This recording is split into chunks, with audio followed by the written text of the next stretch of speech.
Mastering the passive voice in infinitives.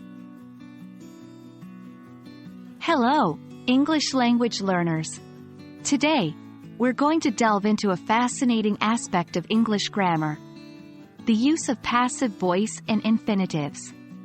By the end of this video, you'll have a strong grasp of this concept, which will improve your language skills and confidence. Let's start from the basics. What is an infinitive? An infinitive is the base form of a verb, typically preceded by the word to. Examples are to eat, to dance, and to think. Infinitives can act as a noun, adjective, or adverb in a sentence.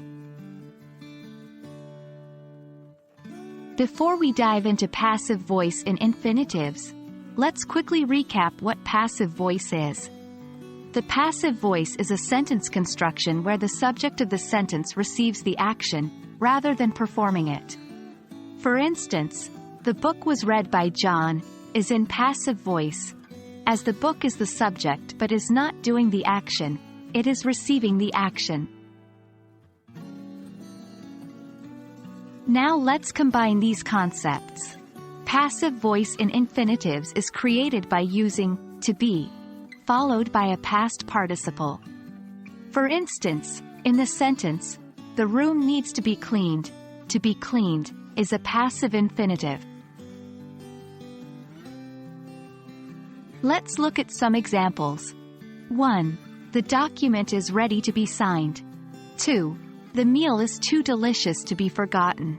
In both examples, the infinitives, to be signed, and to be forgotten, are passive.